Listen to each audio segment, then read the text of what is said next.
Peace, family. Y'all know who it is. It's Dr. Bakari K. Lumumba, progenitor of LumumbaSpeaks.com, in conjunction, once again, with, of course, Bequaline Network, the Pan African social media extraordinaire, the home of African Center News and Information. Back once again. Guess who's back? As you all know, I've been out of these YouTube streets for quite a while now, unfortunately. As you know, we try to stay consistent, at least with the daily Black History Facts, today's Black History Facts. And to mention that, as you all may know, today is the birthday of the incomparable, true Renaissance man, Paul Robeson. Right? If you don't know who Paul Robeson is, make sure that you check out that brother. Of course, he was, of course, a All-American athlete, football player at Rutgers University. He was actually the only black student at Rutgers University when he attended.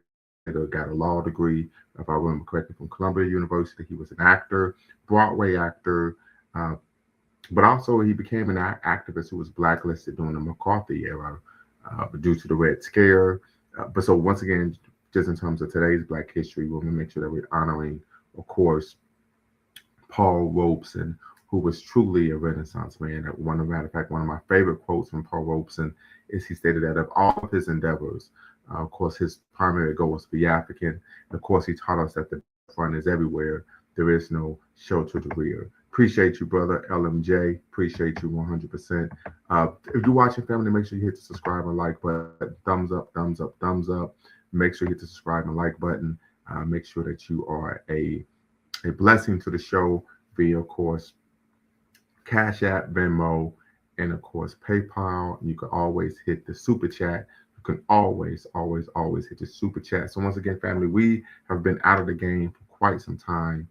This is what we call life is life, and many of you may be aware, some of you may be unaware, but I'm no longer the director at the MLK Center at Sacramento State University. I left that position for reasons that will remain personal, but we hope to bring an update in terms of where I'll be transitioning to rather soon.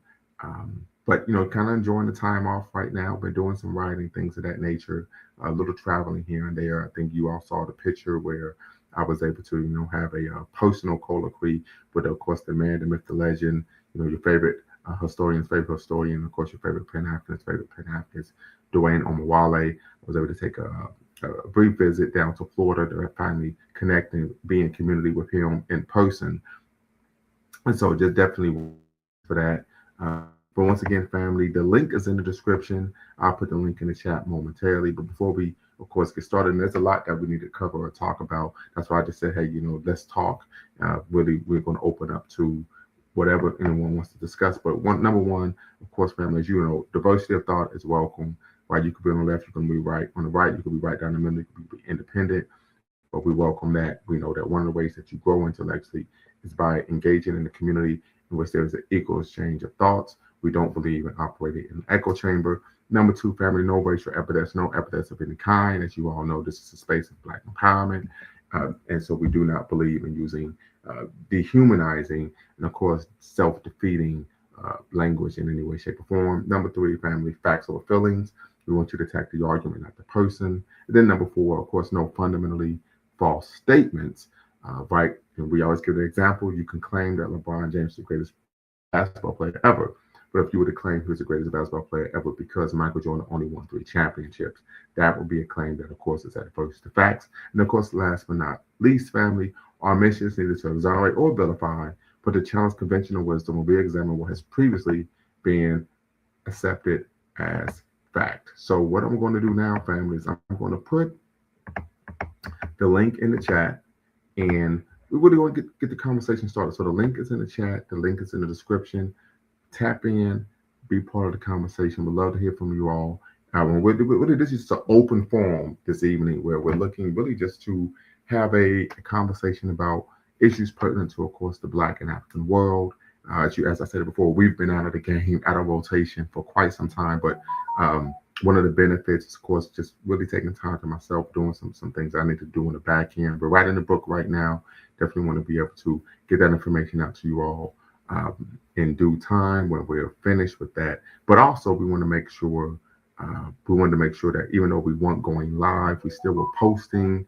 And of course, what's most important to me and near and dear to my heart is, of course, are our daily Black history facts. So we always want to make sure that we're informing, that we're educating, and definitely very happy that we were able to do that, to be consistent with that.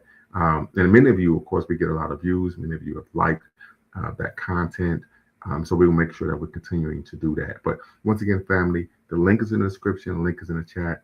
And of course, you can always be a blessing to the show, Venmo, Cash App, and of course, via the super chat.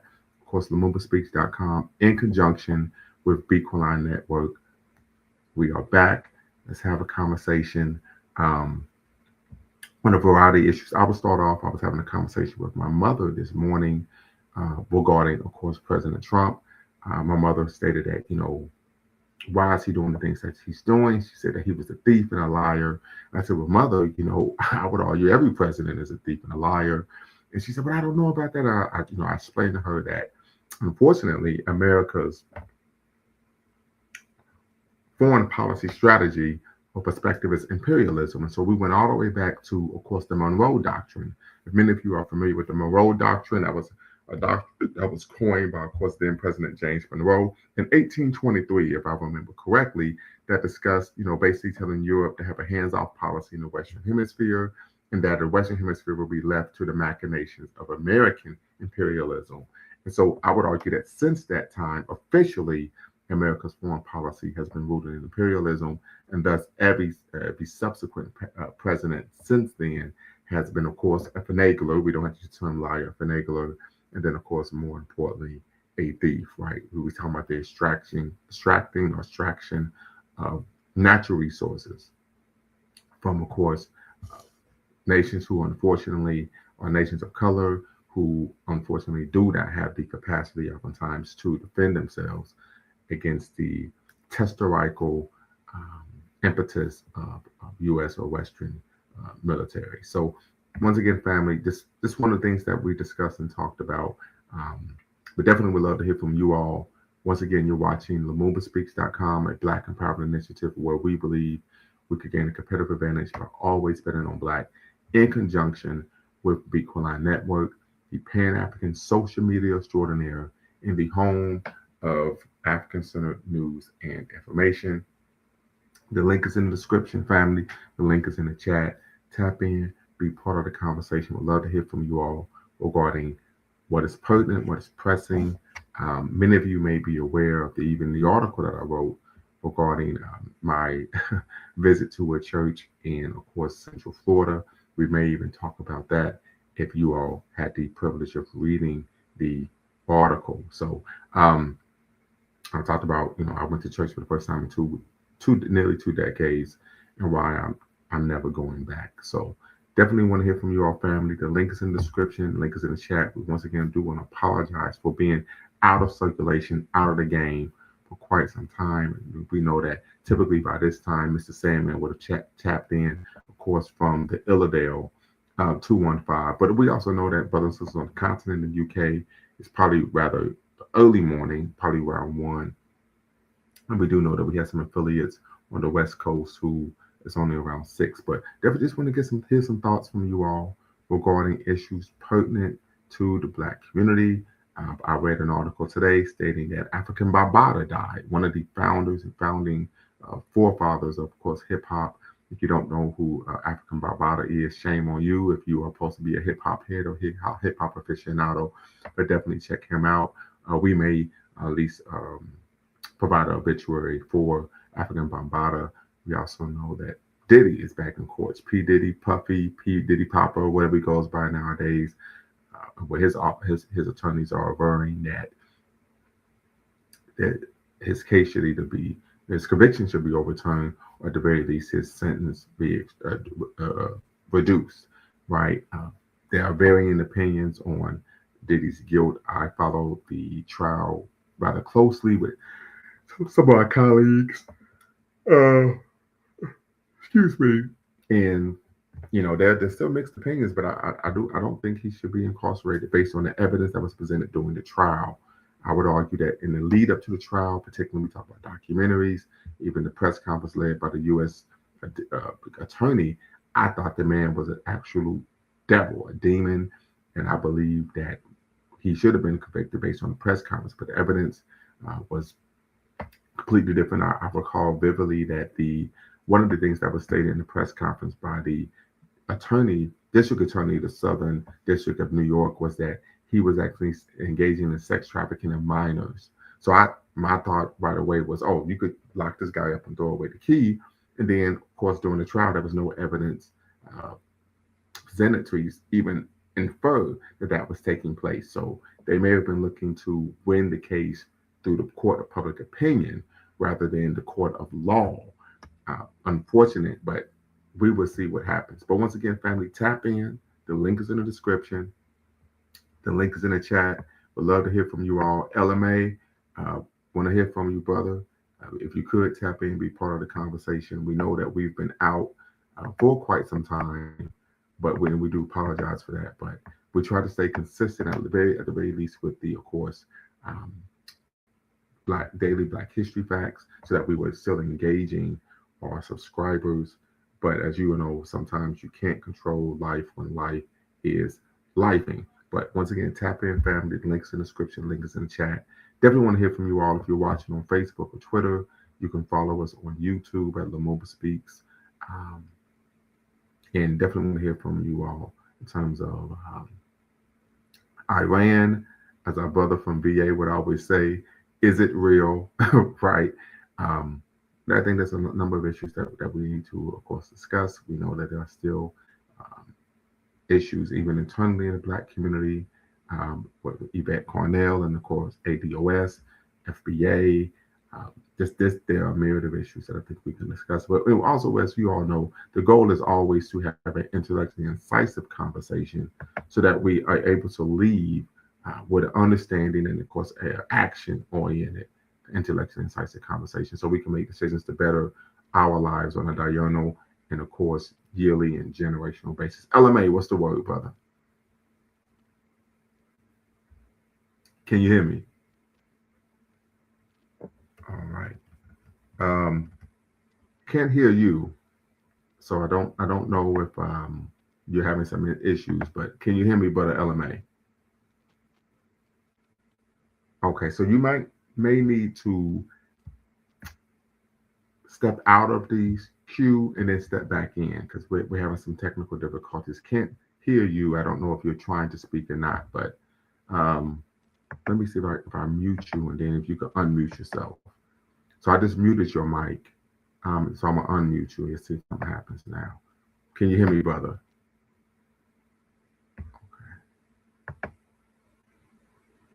Okay, so you muted yourself, so I take it you're trying to square things away on your end. So once again, family, if you're watching, the link is in the description, the link is in the chat.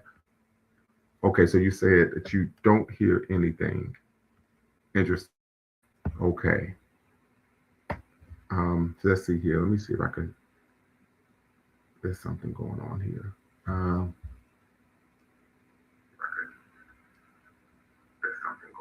Okay, yeah. So that may be on your end. So yeah, hopefully you can log back in and we can get you squared away. But I think that was an issue on your end of regarding you not being able to hear me.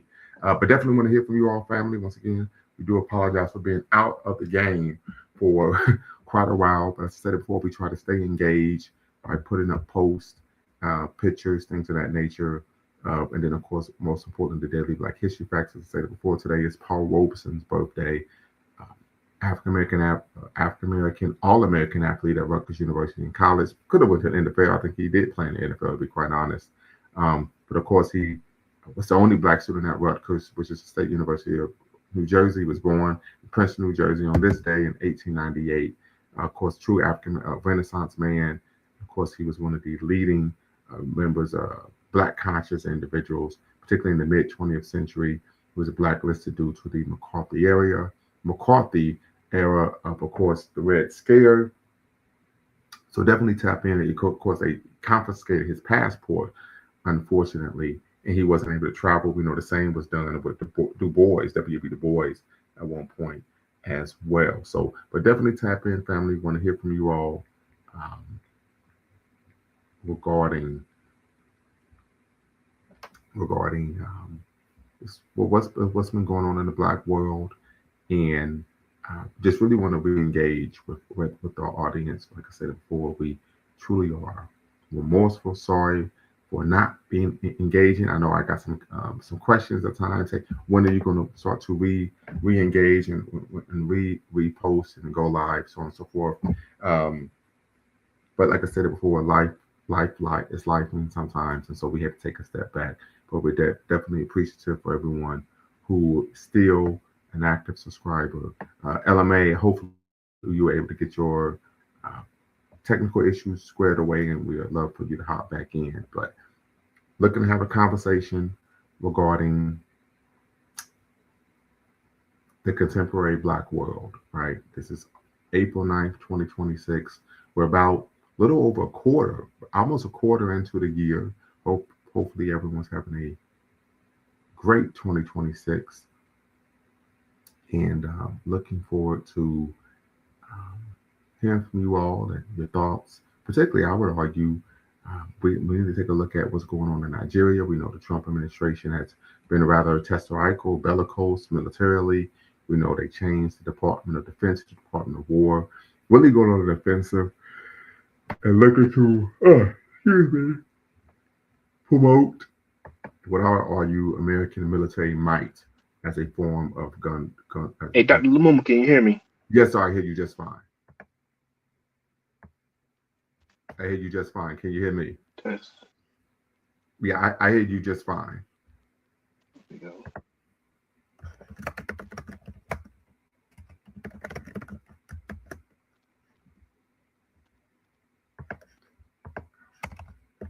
Okay, so we're still having some issues on his end. I don't think he's able to hear me, but I was able to hear him. So, Brother LMA, who dribbles down in VA, hopefully we're able to get him back in, because he's always he's a great contributor, consistent contributor, provides some great political, social, and even economic insights, if I can remember correctly. But LMA, former military vet such as myself, who shared that he at one point was on what he calls the conservative train. He was a Black conservative, and we find this tends to happen oftentimes. You know, if you're in the military, it's a very conservative environment. You tend to be cared for pretty well, you can argue, socially, economically. And so that's something that is understandable. We know, and oftentimes when Black people become disenchanted with the Democratic Party, as we know, there's an expectation that they get their vote. They provide very few tangibles, if any, in return. That one will look to the other political party. However, as we have always consistently averred, is that when one becomes truly conscious, they look at things from a Black or African-centered perspective, and they realize that both political parties, of course, are white supremacist organizations that have a long and virulent history of anti-Black discrimination. So, but definitely hopefully we could hear back from Brother LMA. You know, quick question, Brother LMA, or suggestion. You may want to try your phone. I don't know if you're on a laptop. You may be having trouble with your laptop, but we could try your phone. Let's see how that works for you. I know sometimes I use my phone. However, I do know in the past when I would use my phone for StreamYard, there will be times where my phone would overheat. So I don't know which what kind of device you have, if you have a Samsung, if you have an Android, if you have an Apple, but just something to, of course, consider. Brother LMA, what's the word?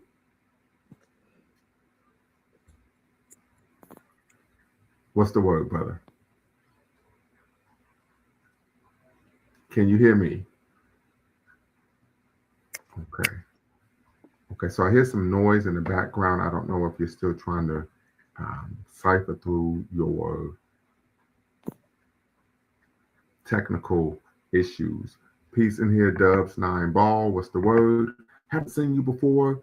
You could tap in, let us know, at least put in the chat where you're from, how old you are, and how did you come across the channel, what brings you here. That'd be greatly appreciated. Once again, family, we're back. This is our first live broadcast, I would argue, maybe since maybe November. Yeah, so it's been a while. It's been maybe about 5 months. We really, haven't gone live in quite some time.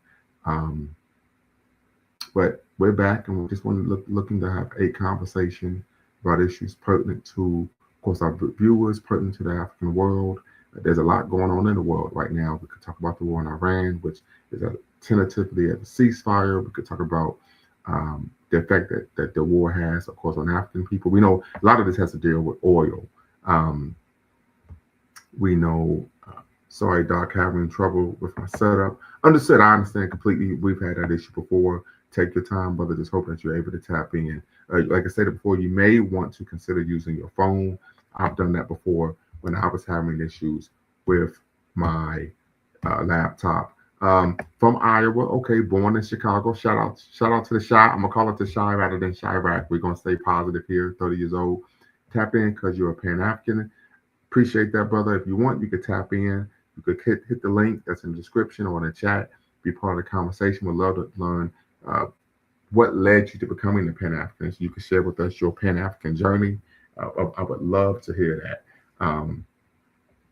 Would love to hear that. Love to hear that. And then, of course, how did you find out about the channel? So you said you're here because you're a Pan Africanist, which is great. But how did you find out about the channel? As you all know, we work in conjunction with Beacon Network, which, of course, is the Pan African social media extraordinaire and the home of African-centered news and information. So once again, family, if you're watching, the thumbs up button, thumbs up, thumbs up, thumbs up. Like, subscribe, hit the notification bell. And if you can, be a blessing to the show, of course, via Venmo, Cash App, and the Super Chat. So definitely looking forward to hearing from you all regarding a myriad of issues that, of course, affect the African world. As I said it before, and I think I discussed this when my first trip, truly reinforced to me that the work that we do has to be addressed to address the material needs of our people. Some of that is going to come from just African people, Black people being philanthropic, right? Supporting causes and initiatives that address those issues. But that tends to only address the symptoms of the problem, right? But we have to look at developing programming, structures, even policy that addresses structural barriers to, of course, black empowerment, particularly materially, right? I think one of the major issues I have a concern with, and this may be the case for many of you all, is how do we improve the quality of life of African people, not only here in America, but in the Caribbean, South America, and on the continent, even in Europe as well, wherever we lay our heads. Been any of you that have had the pleasure or the privilege to travel to Africa, as we know, it's a cultural hajj for many of us. It could be a very emotional experience. We know some of you all may have seen situations where brothers and sisters get off the plane and they begin to emote rather visibly, which is understandable. But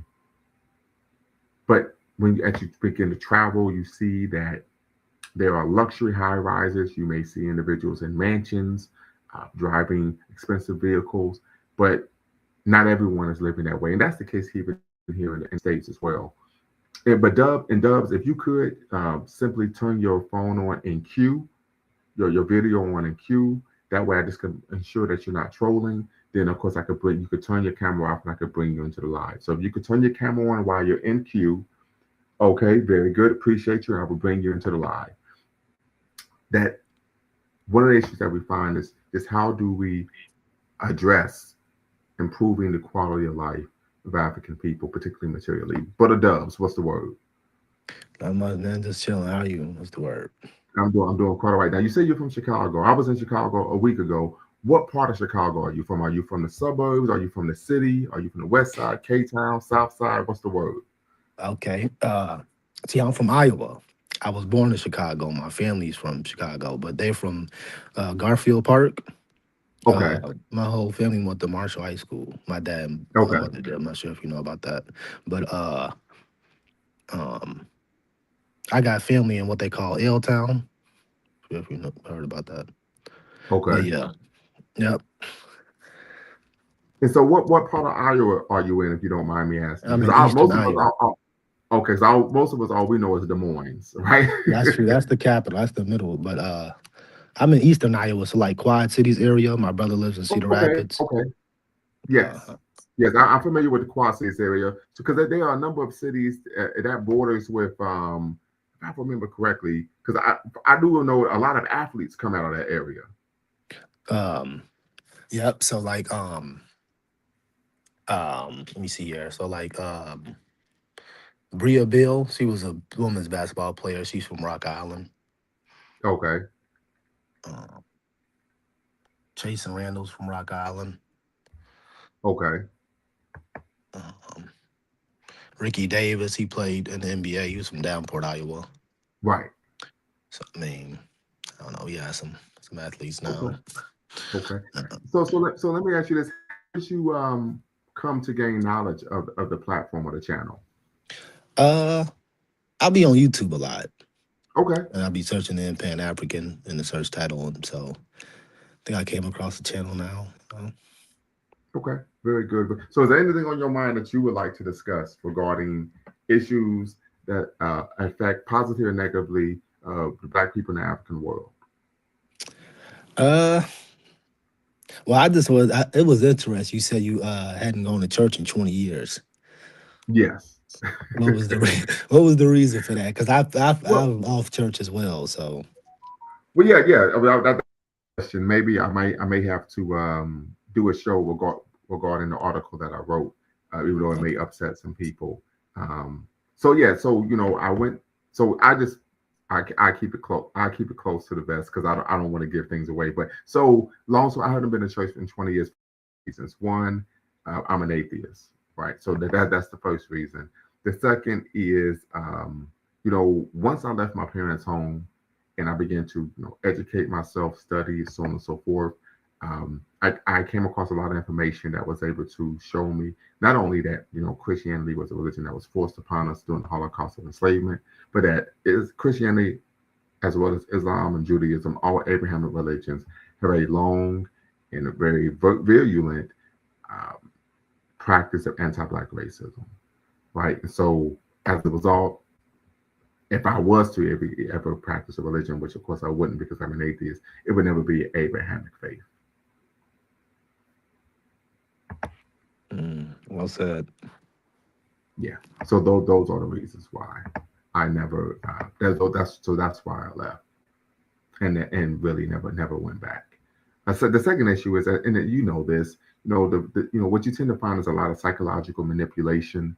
I had a Mm, conversation with my cousin the other day. He told me he was at a restaurant eating, and he had a situation in which these white men came up, began trying to proselytize, and he's like, "Hey, I'm not interested. I'm not a Christian," and they try to force their beliefs on. So we see a level of bullying, religious chauvinism, um, and but then the other issue is oftentimes even when if you're in at a service, there's a level of self-loathing that takes place, right? The deference, racial deference to, of course, Jewish people as the believed to be the, of course, chosen people of God or the Abrahamic God. We could argue that oftentimes and I even talked about this in the article that I wrote, oftentimes um, the message of is racially disempowering, self-defeating, and self-destructive, right?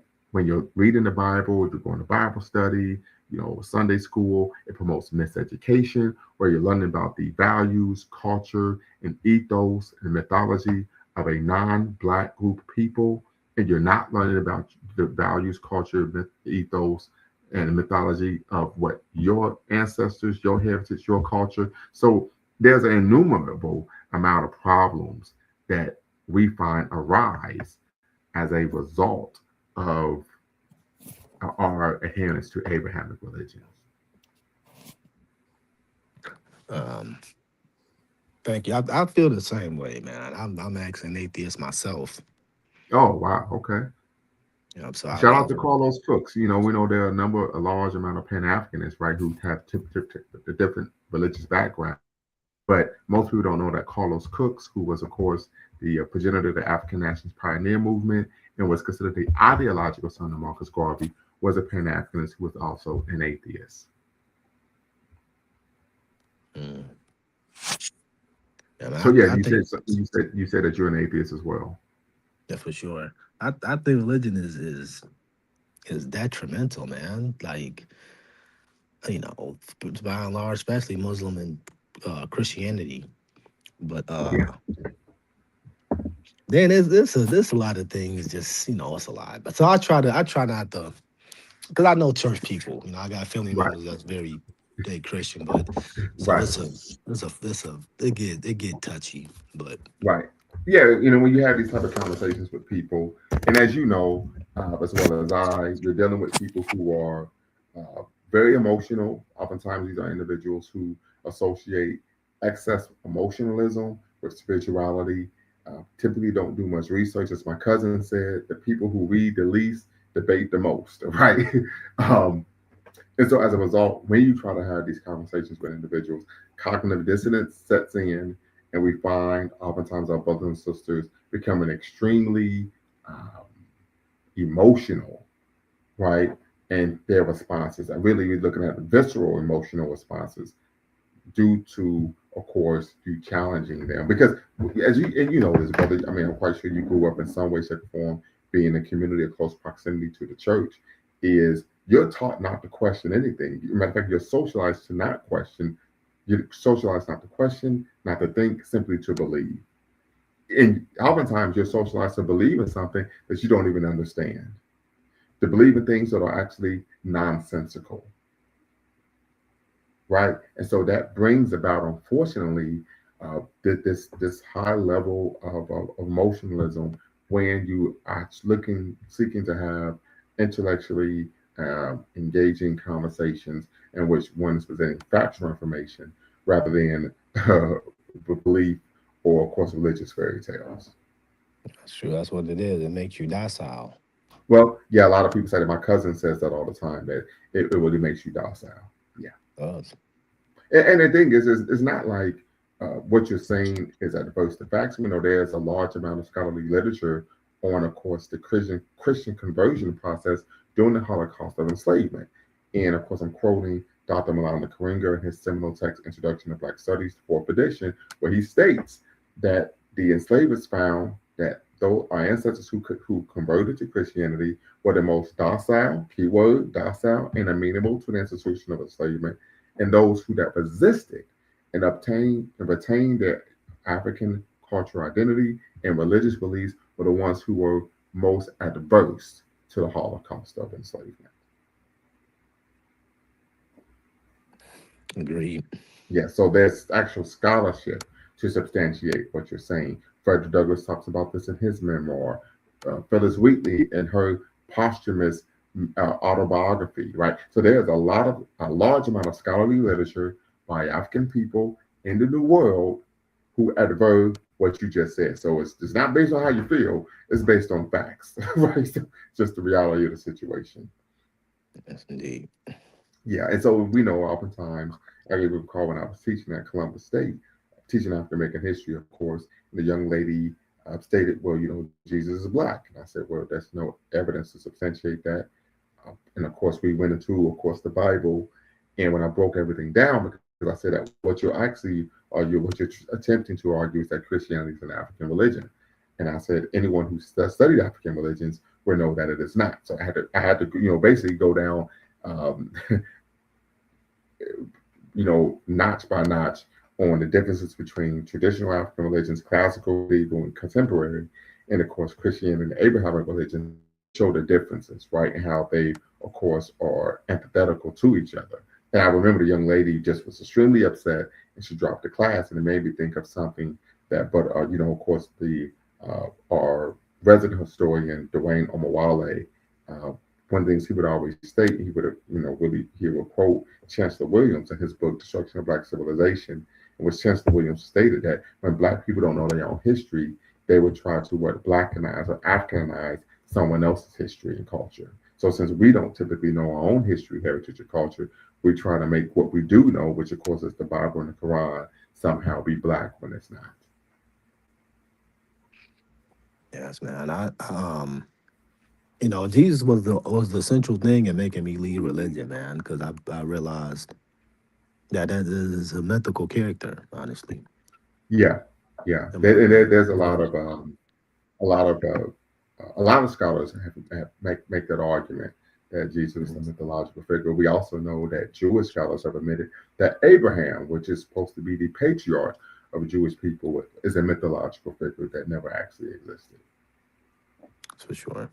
Yeah, but what we do know is when we talk about our classical African ancestors, they actually did exist, and we can show you where they're buried, right? That's for sure. So I tell people that. I yeah, reference that a lot. yeah. And we can show you where they're buried. This actually happened. It actually transpired. So it's unfortunate that, but we know this is why education is so important. That we have to counteract the miseducation machine, or the arguments that are oftentimes perceived when I criticize religion. The argument is that, of course, religious institutions um, do more work than people who claim to be conscious or Pan Africanists. And there may be some truth to that, but I said you also have to, I think it's a disingenuous argument because churches have a institutional, of course, benefit. They have an institutional benefit, right? Institutionally, they're able to have a leg up on Pan African individuals because they have doting parishioners who are going to show up every week and give them money no matter what, Mm. right? For example, there are documented cases to substantiate what I'm about to say. We have documented cases of pastors sleeping with teenage girls in the congregation, impregnating the young ladies, right? And the parishioners still come and give them money. We have Mm. documented cases of ministers having affairs with multiple women in the church, and they still show up and do what? Give them money. We have documented cases of ministers, pastors, sex trafficking underage girls, and guess what? People still show up and give them money, right?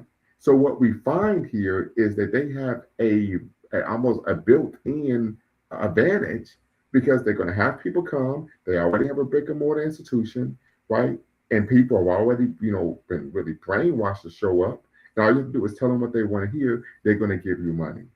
When you talk about being in Black Pan African spaces or Black consciousness spaces, there tends to be a focus on character, on a person being principled. And if a person is engaging in behavior that is incongruent with the value we would believe as a community is beneficial for our upward mobility as a people, or our racial uplift, what happens? We typically we ghost that mofo, right? Am I right or wrong, Brother Dubs? Right. Right. So I said there's some differences here. They have a built-in advantage. People are going to show up and give their money no matter what you say or do. So it's easy to get things done. Something to consider. Brother Sandman from Philadelphia, Pennsylvania. What's the word? Hey, what's the word? I'm doing quite all right, brother. Long time no see. I do apologize for being out the game, but we're back right now. Yeah. You I heard you got married, and Yes, a sir. lot of things have happened. You're still Yes, like teaching students in college as well, right? So that's something I mentioned early on in the broadcast. I'm no longer at CSU Sacramento, but we got I had to step away for some reasons that remain unspoken. But we're looking to have an update within a month in terms of what's my next move and where I'll be headed. Oh, okay, that's Yeah. cool. But with that being said, I've been doing some writing, and I'm currently writing a book about 60% done, titled Pan Africanism: A Critical Reintroduction from the Middle Passage to Marcus Garvey. And what we're doing is we're looking to provide a new dimension to the historiography of Pan Africanism, in which I advert that the origins of Pan Africanism did not begin when African people disembarked in the New World. I argue that the origins of Pan Africanism began during the maritime crucible of the Middle Passage via shipboard insurrections. Okay, yeah, that sounds like it's going to be a good read. I like the way you put together your words when you do write. I think it'll be an interesting biography to read, or it's not going to be a biography, I suppose. Yes, sir. Yeah, but yeah, I look forward to it. Is writing books, is that lucrative business? Well, so here's the thing. So this is actually a rather intellectually dense book that I'm writing, right? And so, of course, I've published on Amazon before, but I said, okay, I'm looking to go through a publisher right now. I'm looking to work with University of Illinois Press, right? That way, I'm putting a lot of course, intellectual energy into the book. And if I go through a press, I can actually get an agreement. It'll be lucrative, and then people will actually know about it and read it. Because University of Illinois Press, they have two uh, um, divisions that is pertinent to my book. One is black. They have the Black internationalism. Then the second is the New Black Studies series. So I'm hoping that my book will be applicable to one of those two series, and then they will pick it up, and then we'll be able to formulate an agreement, and then of course be able to sell the book. Oh yeah, that's excellent. Yeah, I'd be interested in reading that stuff. Hoping you in a local bookstore pretty soon, or can read your books on Amazon or what have you. Yeah. But yeah, I like a lot of those biographies about Black history, particularly that guy. I think his name Ryan Coogler. He's Yeah. supposed to be doing a biography, sort of speak about Mansa Musa and the I Mali heard Kingdom about that. recently. Yeah, I heard Yeah, about that. I look forward to uh watching that if they're able to put that project together. But even something that would be just as um interesting would be a biography about you said you didn't say Frederick Douglass, you said Marcus Garvey, correct? Yes, yes. From the Middle Passage to Marcus Garvey. Yes. Yeah, you don't do playwrights, you just do like more intellectual stuff, right? Yes, sir. Yes, sir. Yeah, that'd be interesting. Yeah, I look forward to engaging in that, and you know, yeah, I consider myself into that type of historical knowledge as well. Absolutely. But and yeah, I heard you talking about Christianity, I mean, or religion, or Abrahamic religions, and this might even sound like a little far out, right? Okay. But you say you're a atheist, right? Yes, sir. So if you was this and you believe in like modern like scientific theories and things of that nature, right? So what do you think is more likely, that the entire universe, everything that we see around us, started from a big bang or a point and materialized into this entire universe that we see today with billions upon trillions of stars and planets all throughout the universe, or a god created it? So, I think that's a great question, Mr. Sandman. And Brother Dubs, I hope you could tap in as well. And LMA, I know you're having some trouble with your setup. I would push maybe try your cell phone. I hope you could tap in. And where the sisters at as well. We talk about this all the time. Pan-Africanism, we don't have a history of sexism in the Pan-Africanist movement. We don't want to practice that there, here now. So there are sisters here. Tap in as well. Be part of the combo. So I would say this, Mr. Sandman. I have 2 points I want to make to your question. I think it's a great question, by the way. All cultures and religions have mythological origin stories, right? Unfortunately, because of the miseducation that we face, we tend to only learn about the mythological origin stories that derive from Abrahamic religions, not from African mythology and culture. The second issue is, for me as an atheist, I don't have a care concern about how the world or universe was formed. And the reason why is because it doesn't help me put clothes on my back, or food on the table, or a roof over my or my children's head. Oh yeah, I understand. So you take like a pragmatic approach to, the life that we're given, and you take control of what you can see, Yeah. in front of you, as Yes. opposed to like believing in some type of metaphysical approach to Yes, sir. a philosophical thought process that people try to engage in and try to understand the vastness of the universe, when obviously is too in depth for the human mind to comprehend anyway.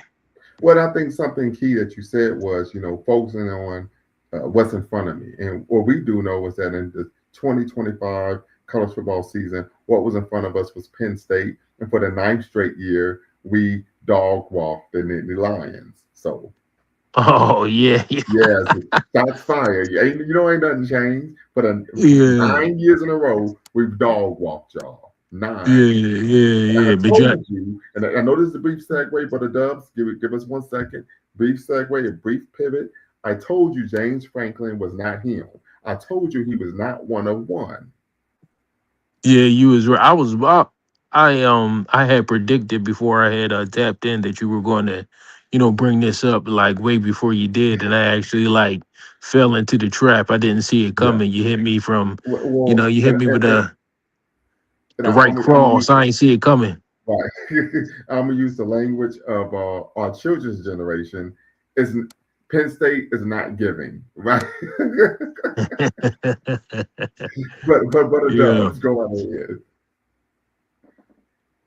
if you would like to answer Brother Sandman's question. Oh, that's because I'll be on an app called Clubhouse, and that's usually the first people say like the creation story. They say, how was the world created? How did the first man come about? And I usually answer it the way you did. I say it's usually like a creation story. That's what it is. Like you look at ancient cultures, it's just a story. And then the second my response would be like, sometimes that's not really like important. So I think it's something to explore, but sometimes it's like it's not really in the present day. It's something that's not should be emphasized, to be honest. Hmm. So let me ask you this, and just as a follow up, and that's a great question, Mr. Sandman. You said you don't think it should be emphasized. Gotcha. What should be emphasized?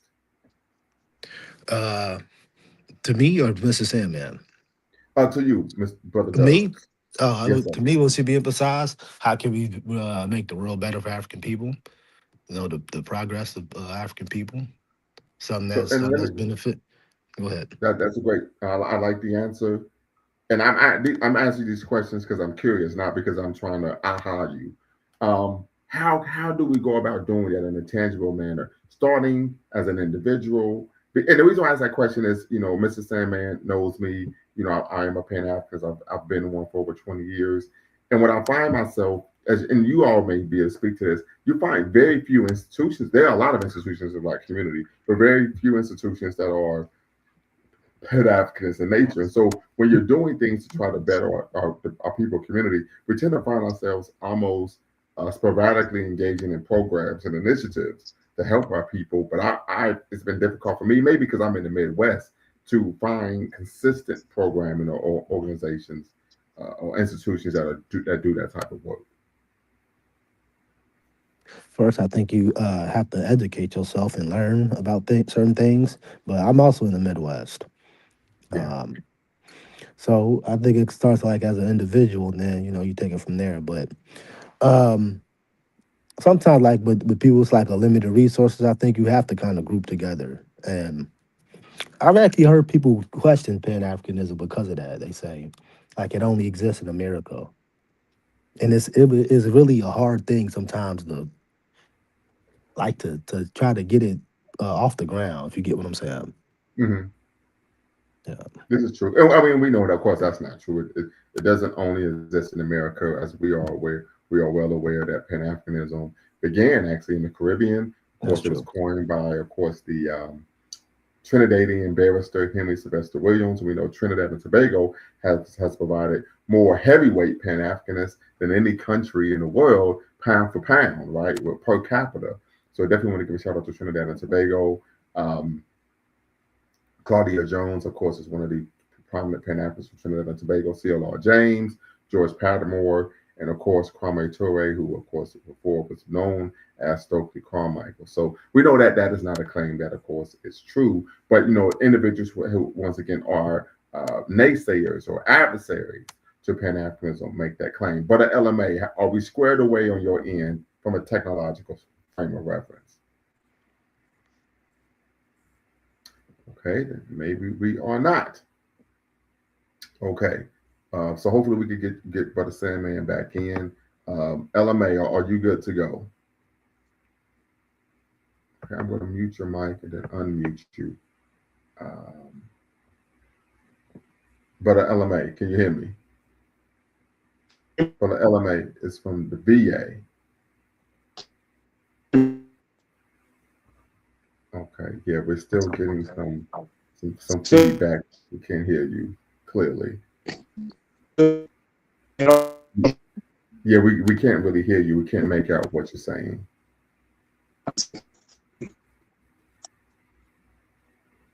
Yeah, I don't know if are you using your cell phone? Send me a message on a private chat.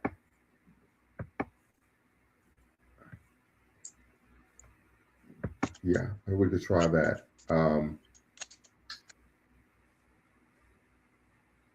Yeah. So let me ask you all this question, and I think I won't get the answer because you all are pragmatists. Should we work with so we know that churches, of course, promote self-loathing, racial deference, and miseducation. But should we work with Abrahamic religious institutions if they're willing to do the work to better the lives of African people materially? Yeah, I believe that would be worth our while. I mean, particularly just out of our respect for our elders that do believe in, those things. And if those are their wishes, then I don't see any problem in honoring some of their wishes, you know. As long as, I mean, if their intentions are good and they also want to, promote, the positive development of Black people, in the diaspora and on the continent. Okay. What say you, Brother Dubs? I agree with that. I think we can work with them. I think for me, um, it would have to be like a slow process in terms of trying to get them to become the Pan Africanism and be logical with it, but uh, and try to de-emphasize religion as much as you can possibly, but um, that would be a process, So I wouldn't just say, don't work with religious people, no, or church people. But as you know, in Africa, they are religious as well with Muslims and Extremely. Christians. So I that's was in right. So I Ghana could for my wedding. go I ahead. was this shit crazy. Like, you know what I'm saying? Nah, that's true. They're actually more religious. The Muslim, Yeah, they're like, man, that's a. So I tell people like I could never go to one of them countries if they Muslim or Christian and be like, don't be a Muslim, don't be a Christian. That won't work. That wouldn't be right. beneficial the Exactly. way to do it. Not realistic. You Yeah. see, that's right. In fact, I would actually have to, like to a degree, like kind of up religion before I, go with what I'm going with. But man, that'll be a process. Absolutely. That's what I'll come to that conclusion. But LMA, are we Hey, good to go? Dr. Lumumba, can you hear me okay? I hear you just fine. Man, see what happens when you leave for like 5 months, man? StreamYard goes crazy. Right. My apologies, brother. It's all good, man. Yeah. I was listening to your conversation. I caught maybe like the tail end of it. About, I guess you were talking about your going to that church for the first time in like 20 years and your experience with that. Yeah, I wrote an article about it. Okay, yeah. I'm similar. I haven't probably, I haven't been in a church in a while. Got the same feelings as you. So, yeah. I mean, unless someone close to me, and I go to like a church for like a funeral or maybe a Mhm. wedding, but like just as a regular Sunday, I got other things I would just spend my time with. Right. So, just to speak to, the religious aspect, but the Dubs was talking Oh about on the shit! What continent. Come on, bro. So of course, my wife is Ghanaian. Can you believe it? But Dr. Lumumba was married, right? Um, so we're having a ceremony, and my wife, her uncle, is a preacher. So she told me, like, man, look, this was gonna happen. We're gonna have the ceremony. He's gonna jump up and just start preaching. That's exactly what happened, right? So she squeezed my hand, started smiling, like, don't spaz out. So he comes up to me and says, "Hey, Lumumba, I want you to step forward, get on your knees, raise your hands, and repeat after me." I said, "I'm not doing that." Right. So I'm not doing that. So when I'm not into that too, I don't know you. It's not going to happen. Yep. Right. But the indoctrination was even worse on the continent than it was here in the States. It really blew Yep. my mind.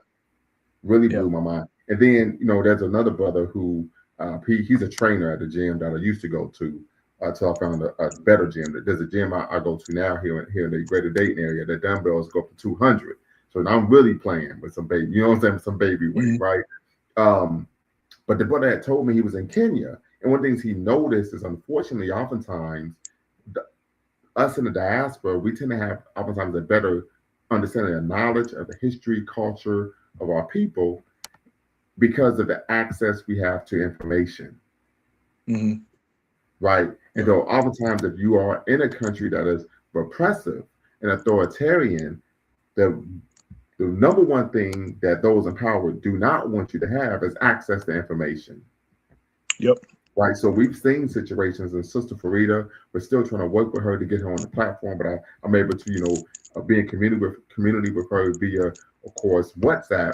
She, of course, is from Togo. She talked about the Togolese government, which is being ran by the dictator. This is why, I support the Forward Must Go movement. They're burning books. Right. And we ain't talking about the Council of Nicaea in 325, right? Because it's about what? Preventing people from having access to information. So we're in a privileged position being here in the West, particularly here in the United States, right? Which comes with a whole lot of mess, but we're in a privileged position to take that information and want to disseminate that to the world and give this information, and hopefully our people can make better decisions in their lives with the information that we're able to provide. Yeah, I mean that exactly. That's a privilege of living in the West, and when you're not a hunter gatherer or you're not a farmer, you have the majority of your time in the day to as you're at your leisure.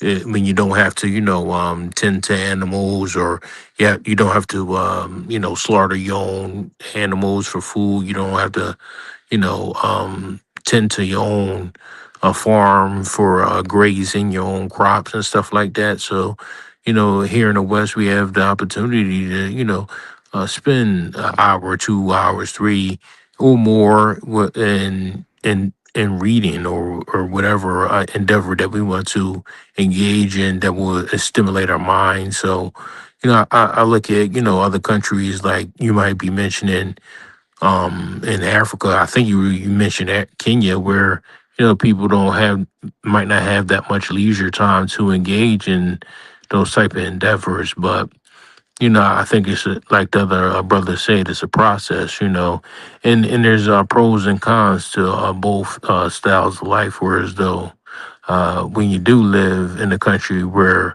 there's a lot of leisure time, then there's other issues like health issues and overweight and eating processed foods that that deteriorates our health as well. So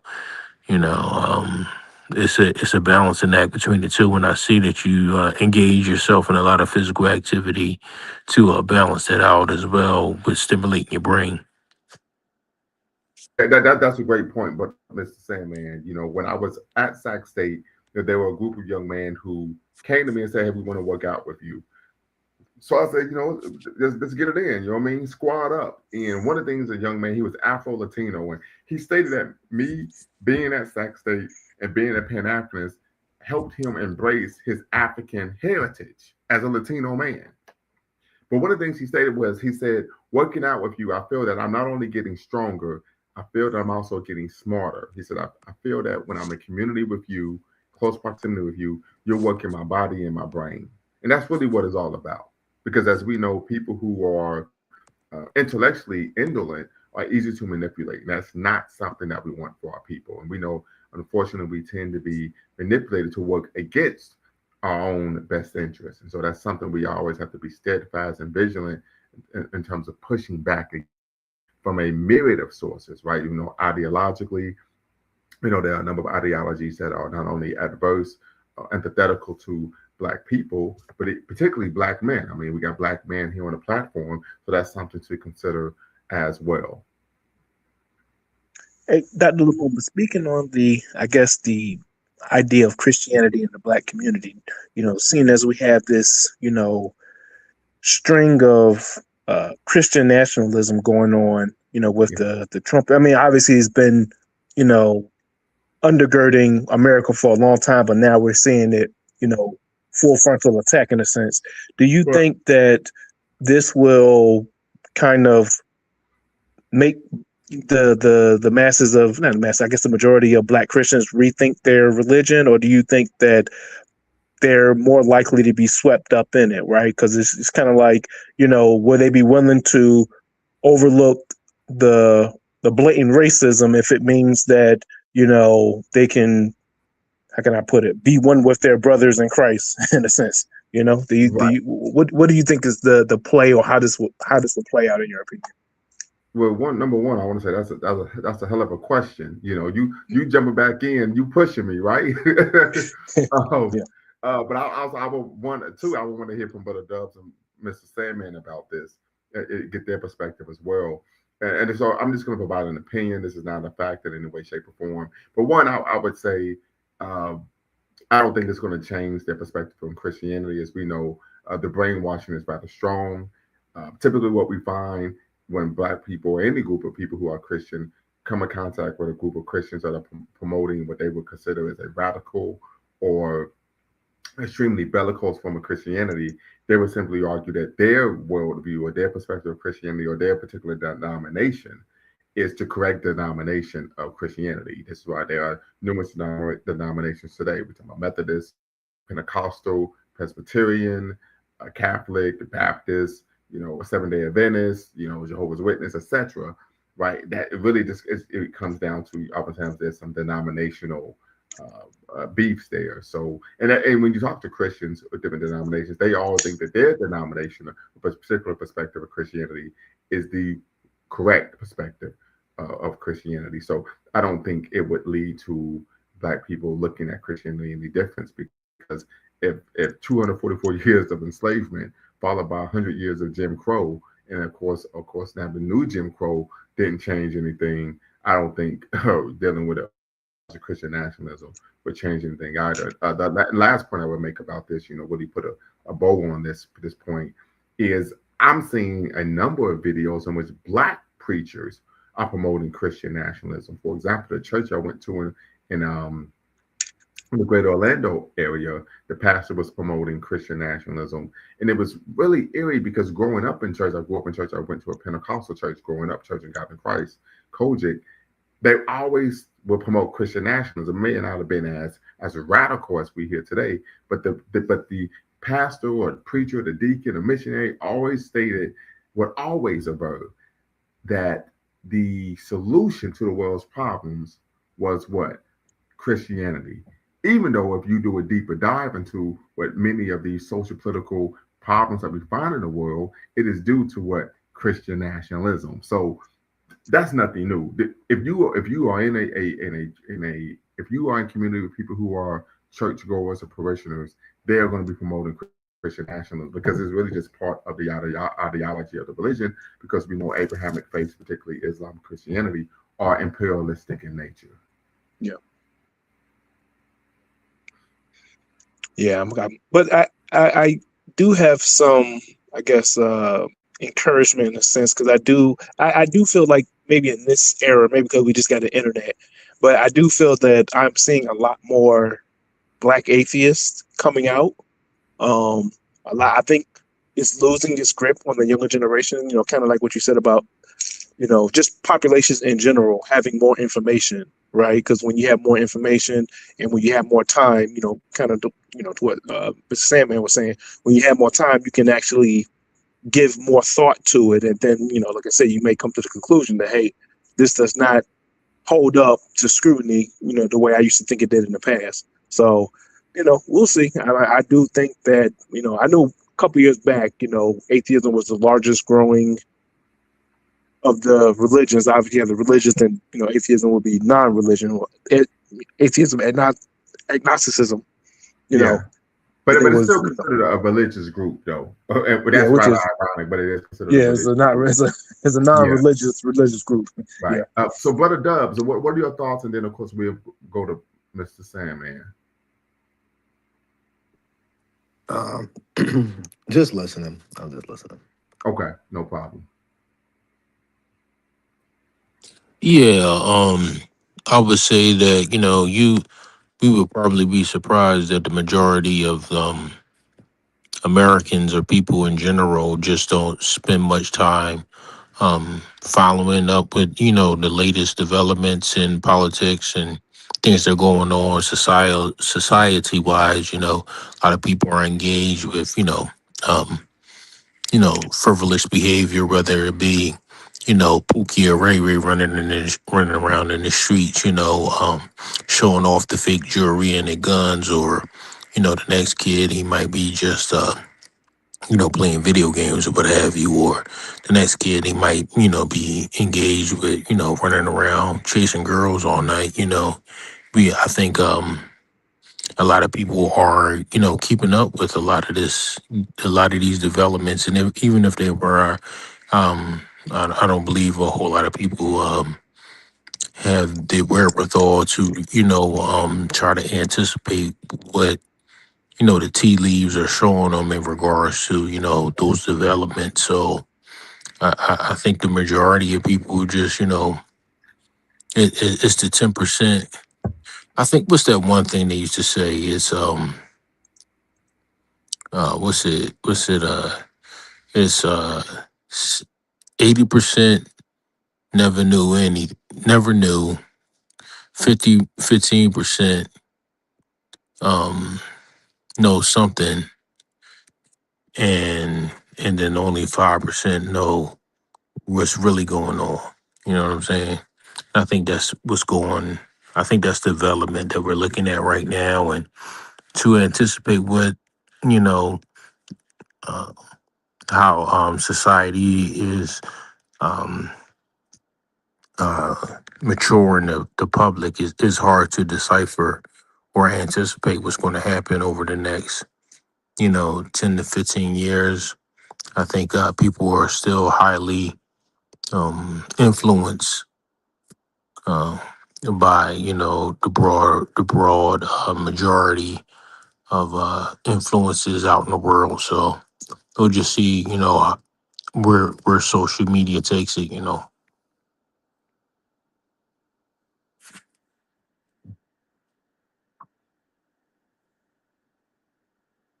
Muted. So do a brief pivot, because it's a little late here on the East Coast. Um, Diddy, should he have his? So his attorneys filed a motion today. They had a hearing in federal court for his uh, conviction to be vacated or his sentence to be greatly reduced. Do you think that his sentence should be vacated or his sentence reduced? Um, I did not follow the case as much as especially when the initial verdict came down. I was just kind of like it was just in the zeitgeist, so I just kind of paid attention to it like that. I think it's a tough one because I think you might have mentioned it before, where it's just like personally. Hold on a second. What's going on? Hold on, sit tight. Hold on a second. No problem.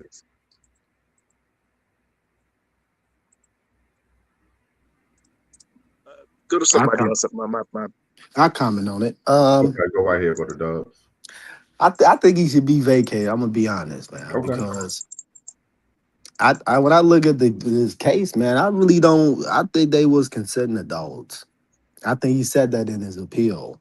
I think, yeah, so I'm like, so as far as I know about the case, man, I really don't see what he did that was like you know, like he forced somebody against their will. He did the show the hotel video, but like other than that, But he wasn't charged he wasn't charged with domestic violence.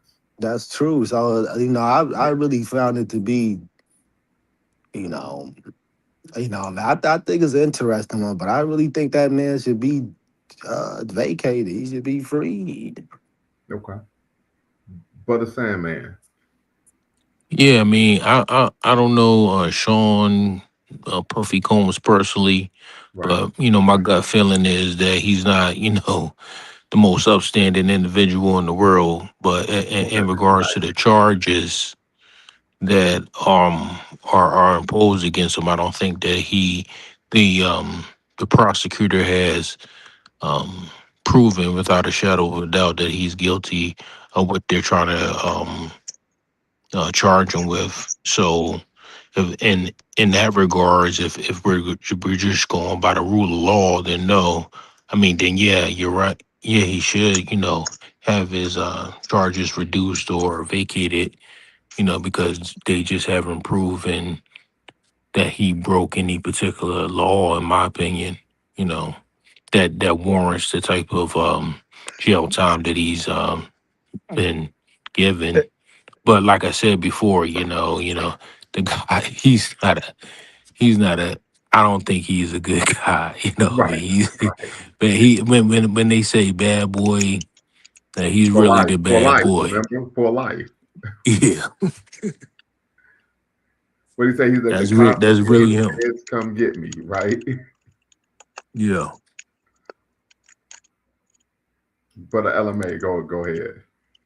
Yeah, I was just trying to remember exactly because he was charged with, was it racketeering He was and charged with racketeering, sex trafficking, and one count of racketeering, 2 counts of sex trafficking, and 2 counts of transportation for prostitution. The Mann Act, and we know the Mann Act yeah, was, man, of yeah, course, that's a kind created of to bring yeah, down Jack Johnson. yeah, and I think kind of like almost kind of like what Mr. Sandman is saying, that you know he's probably not a good dude, but if you're going by just the law, Mhm. and the racketeering, because like I said, and to give, I guess the nuance to the sensitivity of a situation like this, where Yeah, you can have an abuser who can manipulate the situation so good that he blurs the line from what's right and what's wrong. You know what I'm saying? but what's And consent and what's coercion? yeah, he can blur the lines, and I'm just assuming that he, and that's just this assumption. I don't know the man. I wasn't there, Right. but he could, with his power, leverage his power, leverage his, his access to, get people to do what he wants them to do, and then there's just enough plausible deniability that, he can come off scot free. And, like I said, and obviously when that happens, you really can't prosecute that, right? So, to the fullest extent of the law, because like I said, as long as you can show text messages where the would-be victim appears to be, collaborating with him, then you can just say, look, she did this of her own free will. Whereas, And we've seen they did have those text messages where she was, exactly. she provided, and they had numerous text messages where Cassidy talked about, I love doing this, I can't wait for the next freak off, Yeah, etc. Right?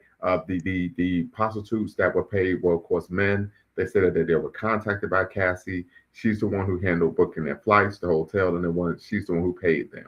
They said all Diddy did was sit there and watch and record. yeah, yeah. And so when you have, and like I said, this is just, I'm not saying one way or another, but I just know that you can have situations like this where the victim, they used to call it the Stockholm syndrome. I think they got a new name for it now, but you have stuff like that where you could, be pulled into a world where it's not obvious that, from the outside looking in, that this is an abusive or Right. manipulative situation. I So would agree.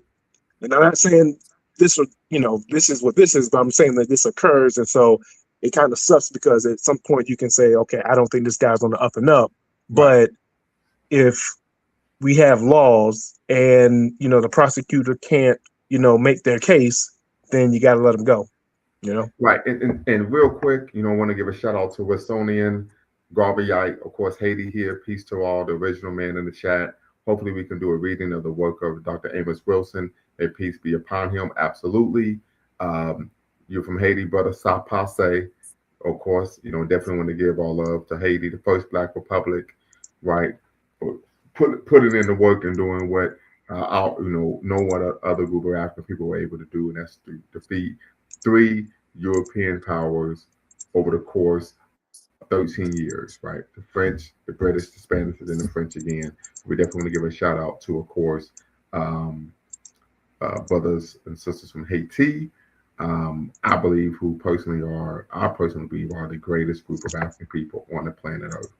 So matter of fact, family, if you're watching, make sure you hit your subscribe and like button, thumbs up, thumbs up, thumbs up, and make sure you be a blessing to the show. You could hit the super chat, Venmo, or of course Cash App at Lumumba Speaks. So I agree with you, brother LMA, but this is my position, and of course you all are welcome to push back. And Basoni and Garvey, you could tap in if you want. The link's in the description, the link is in the chat. It is my belief, and this is about a provocative position that and an evocative position. I'm quite sure it's going to elicit very strong emotion and reaction. Is that I believe Cassie was a willing participant, and that she did it because she engaged in the freak offs, the use of drugs, the partying, the drinking, because P. Diddy, Puffy, Sean, Puffy Combs, P. Diddy Papa, whatever you want to call, he calls himself these days because he was rich. I believe if a man who had model looks, Sister Shy, what's going on? Appreciate you, sister. That if a man had model looks, I mean, this dude could have been, looked like he was cut from granite, right, and looked like a Hollywood actor. But if he worked at the grocery store or UPS, she wouldn't have went for any of it. That's my personal belief. As someone who's been out in the world, I know these are the type of things that take place. If you have money, people will do things they only don't do because they want access to what they believe you have. Yeah.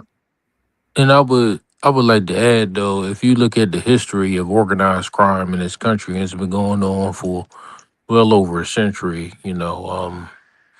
That when the feds can't get nothing solid on you, they start doing this stuff called RICOs, Mm, where they say, well, we can't get you with nothing definite, so we'll just make up some BS to get you behind bars. So like we were saying before, I don't think Puff Daddy might not be guilty of this particular crime, but they've been on his behind for a long time. So there's probably a lot of stuff going on, behind the scenes that we don't know about. mm, And I'm not trying to, vilify the man or anything like that, but you know, there's regular crime, your regular Pookie and Ray Rays that like to rob liquor stores, and then there's right. another level of crime that White goes collar. on, White collar.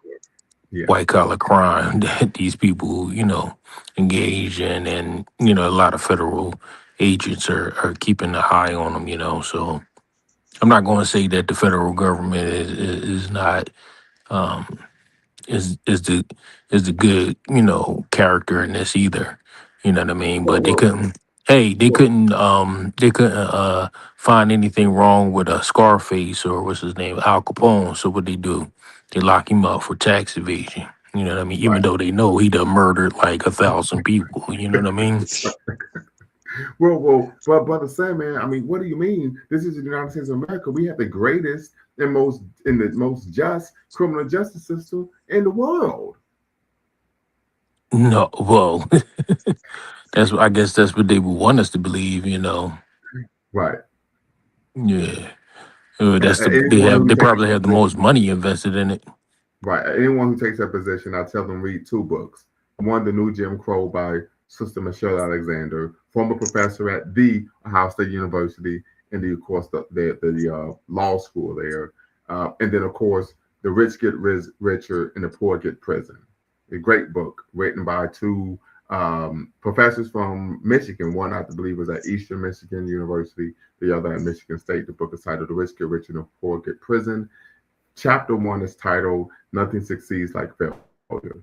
And they talk about how the criminal justice system is a multi-billion-dollar, of course, industry, and that preventing crime would actually be adverse to the benefit, right? If you actually prevent crime, you're going to actually, people are going to lose their jobs. Yeah, yeah, I can see that. Yeah, that sounds like a good read as well. Right, I'm gonna check that absolutely. out. So those are two books that I tell anyone. We want to talk about the criminal justice system. If you don't read these two books, I'm gonna smack the shit out of you, right? Oh wow. Because if you go You read this better goddamn commit book, oh, crimes. right. Just get them to Right. read So the while you book. read the book, I'm gonna be behind bars, right? Yeah. Oh, but I say these are two books you have to read, and then come back to me, and then we can have a conversation. The Rich Get Richer and the Poor Get Prison. Then, of course, The New Jim Crow, Mass Incarceration in the Age of Color Blindness by, of course, Michelle Alexander. If you all are unfamiliar with Michelle Alexander's criminal seminal text, the supposition or the main argument that she makes in her article is that there's been a concerted effort to criminalize African Americans, particularly coming out of the civil rights Black Power movement, but she argues going all the way back to, of course, once slavery ended, right?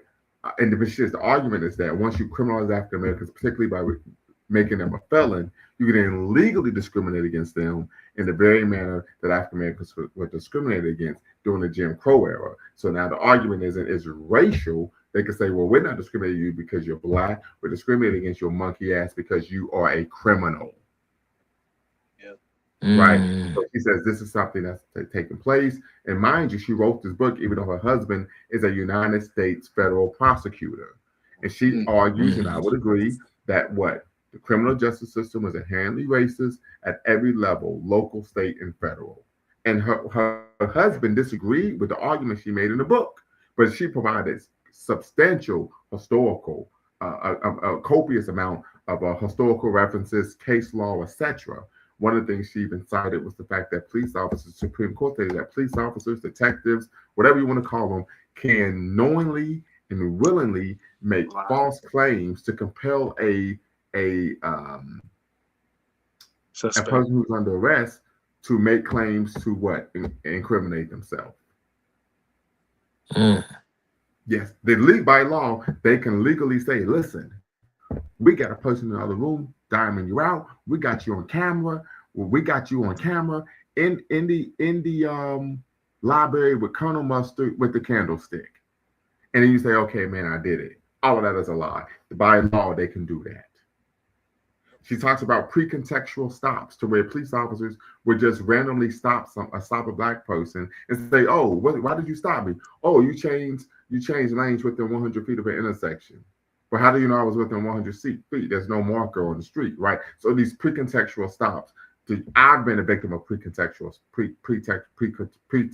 stops where they come up with just make up something and say, okay, this is why we put you over now. We're going to search your vehicle, so on and so forth. So these are some of the things she talks about, unfortunately, that play a role in, of course, the criminal justice system being inherently racist at every level, local, state, and federal. I'm going to shut up because I know I'm monopolizing the conversation, but I recall when I was in graduate school, and of course, as you all know, I have two masters. One of my masters in public administration, and I was focusing on, of course, criminal justice reform. Of course, that was like, the buzzword back then in the 2010s.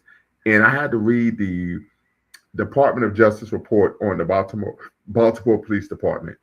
So the director of the MPA program, he's a white guy from South Carolina. He told me, he was like, look, I got the report for you, but I'm just going to tell you, I read it. He said that when you read this, it's going to piss you off. He told me, he said, when you read this report, it's going to piss you off. So what ended up taking place was I read the report, and there were all kinds of violations of Black people's civil rights. There was a situation in which a federal officer was doing a ride along with a Baltimore police officer. They see some brothers chilling on the corner, just, talking shit, popping, just chilling, saying, having a good old time. They're not breaking the law. And the sergeant radioed the patrolman and said, listen, you need to stop them and search them. And the guy said, well, I don't have any probable cause. And the sergeant told the patrolman, make up a probable cause. Make up a reason. Yep. These are the type of things that happen to Black people on a diurnal basis in this country. Yep. Plus, there's like hidden signals that they can give each other because if the actual his captain or his supervisor told him to do that, then he could be liable to be penalized for that legally for telling them to do something illegal.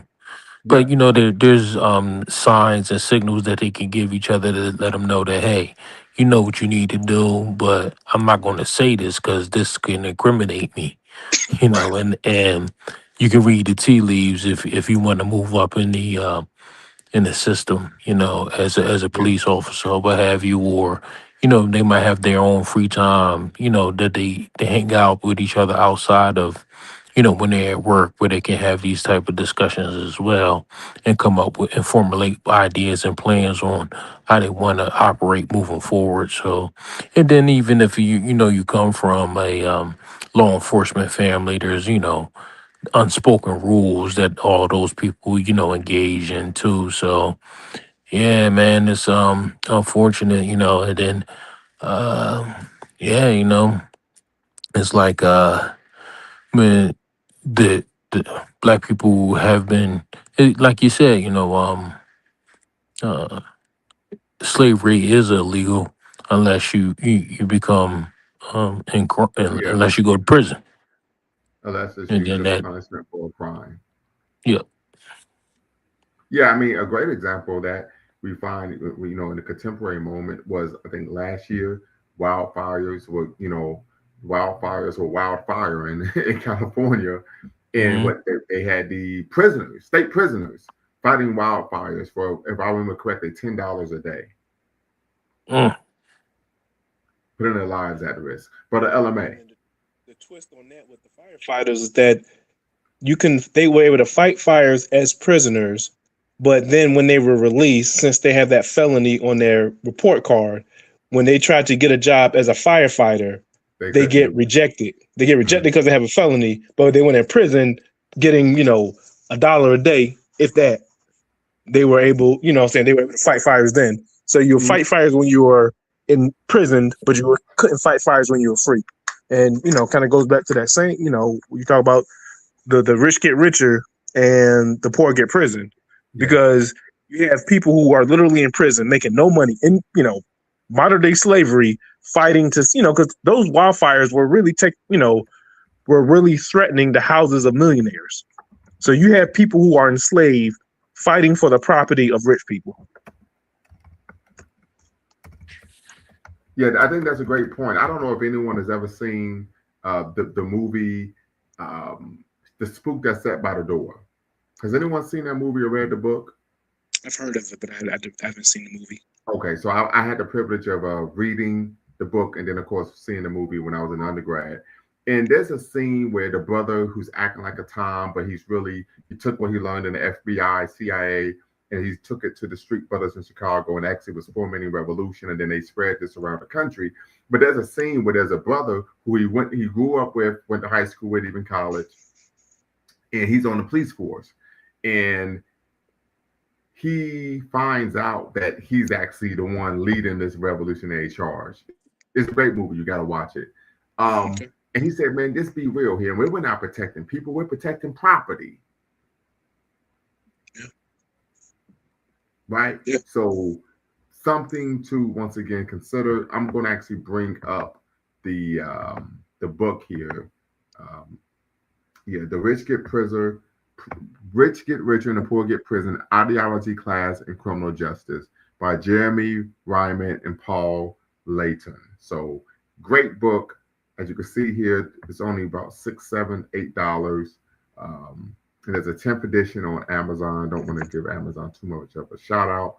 Don't want to give them on a free commercial, but definitely check the book out. The Rich Get Richer and the Poor Get Prison. It really talks about what we're talking about. And one of the biggest ways that, the rich get richer is this concept of the plea deal, right? Most people don't take their cases to trial. And so as a result, they're able to really, bully people into taking plea deals that, of course, are not in their best interest. But of course, for the prosecutor, their job is just simply to ensure that they have a high conviction rate. So there's a lot, we did a 3-part series on combating the carceral state, the criminal justice system. We may do another series on the criminal justice system, but definitely want to make sure I heed the wisdom of Brother Wilsonian Garveyite. I'm going to look at doing a reading from, of course, Dr. G. Wilson. I'm sorry, Dr. Amos Wilson's book, Blueprint for Black Power. I think chapter 31 is a powerful chapter, one of the greatest chapters I think anyone should read. And he talks about in chapter 31 the crisis of Black leadership, right? And he talks about the 3 leadership classes: the cultural nationalists, the integrationalists, then of course the black conservatives. So I'm definitely going to set that up. Definitely want to give thanks to our brother Wilsonian Garveyite. So we're going to get ready to shut it down. So I'm going to give last words to brother LMA, brother Dubs, and then of course we're going to call it a night. Yeah, great conversation. Glad you're back. It's way past my bedtime, but it's always good to talk to you, man. Yes, sir. Brother Dubs. I enjoyed this. I appreciate it, and I'm looking forward for next time. Absolutely. Until next time, family, y'all know what to do. Make sure you subscribe, follow the channel, Bequaline Network, and of course, Lumumba Speaks. Until next time, y'all know what to do. Always bet on black. Peace. Before you go, make sure you hit the subscribe and like button. Thank you for supporting the channel. And remember, here at Lumumba Speaks, we always bet on black. Peace.